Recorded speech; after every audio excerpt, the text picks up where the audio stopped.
Everyone, so it's day 18. Ollie and I just went for a walk in the woods and I thought I'd do a quick vlogging, just a little catch up and chit chat about how my One Outfit October's going. Doing this challenge I've been kind of thinking back to how it was for me like before when I was still consuming fashion, and I remember there was kind of like desperation in the way that I consumed my clothing. There was always this kind of sense of urgency, like I needed this right now, or like I have to be buying this, or if I don't have this then I won't look the way I should, and that kind of thing. And consuming in that kind of mentality is never healthy, because who wants to be consuming when you're feeling stressed and you feel bad about yourself? And I think ultimately I was shopping in a negative attitude of myself because I felt like I wasn't good enough, and the next thing I was going to buy would be better, and I would be better as well. At home we used to have magazine subscriptions. Having those monthly and weekly magazines I think weren't very good for me personally, especially as I was like developing, say like 14 years old and stuff like that. Because think about like a child or a girl who's still getting to grips with herself and trying to find like her identity in who she is, and a lot of my self-worth anyway was dependent on other people and what people said I should be like. And seeing these magazines every month or every week that would tell me, you should wear this, you have to wear this, like your wardrobe needs this, you should look like this. There was a lot of pressure on me to try and, maybe it was self-imposed, but I felt like the fashion industry was saying like, you would not look good enough if you don't wear this. And then there's a lot of pressure to keep up with stuff like that. I think I didn't realise it at the time, but I was looking at those images, especially at the models as well. Like, as we all know now, it's all very much photoshopped, and seeing all the clothes as well, I would not feel good about myself at all.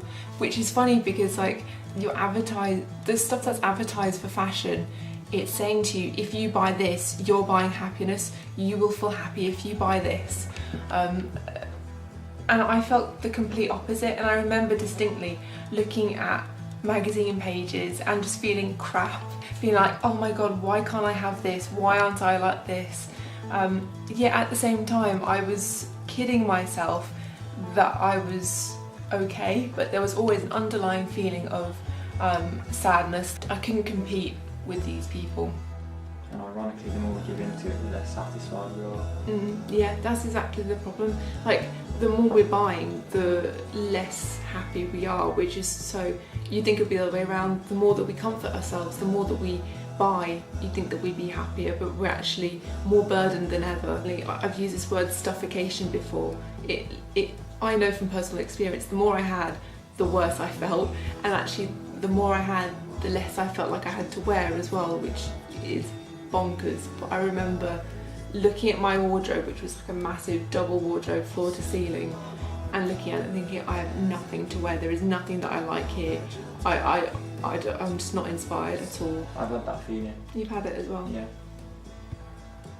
Everything just feels inadequate. Yeah, inadequate, yeah, exactly. And now the less I have, the more I appreciate it. Having like I think you can see behind me, There we go. First little look. You probably just saw a bit of wood there, but that's basically like my single wardrobe.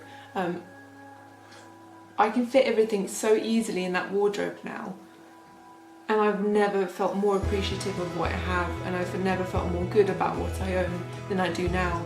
And it's just a really good feeling. I think it's a feeling of liberation as well. Liberation from having stuff own me rather than the other way around. Fight Club quote. Does it sound like Fight Club? The things you own begin owning you. Or something like that. I thought that was my own words, but it seems like I'm just like copying and pasting Fight Club. Actually, another thing I was just thinking about, social media. I remember looking at past photos of going out and not wanting to wear the same clothes as the previous outing that I went out to, because I didn't want to match, which is absurd. So if I didn't have anything new, then I would go out and buy something new. And I remember discussing with my friends, saying like, oh, we're going to so-and-so's birthday party, I'm going to buy something new just for this occasion.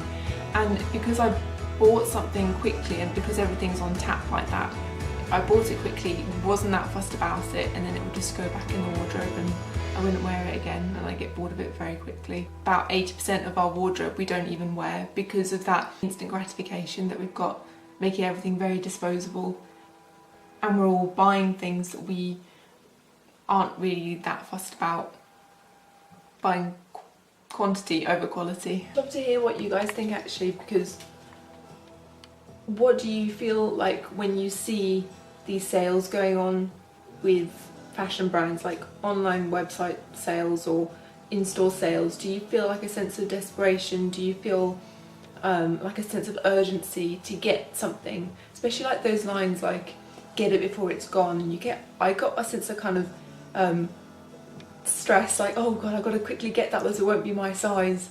What are your views on outfit repeating? Because obviously this whole thing I'm doing One Outfit October, I'm trying to go against everything that I used to think in terms of outfit repeating. Is it something that you guys think about? Is it something that is in the forefront of your mind? Like, just, yeah, let me know your thoughts. I think I'm done. Georgie, out. Do the microphone drop. Sing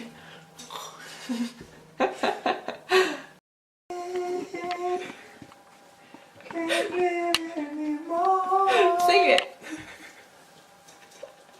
Yeah. I was like stealth filming. Depending on how that looks, put it in. I was like, So you'll just hear it. yeah. People's first taste of you. Ominous. He's got some good pipes on him.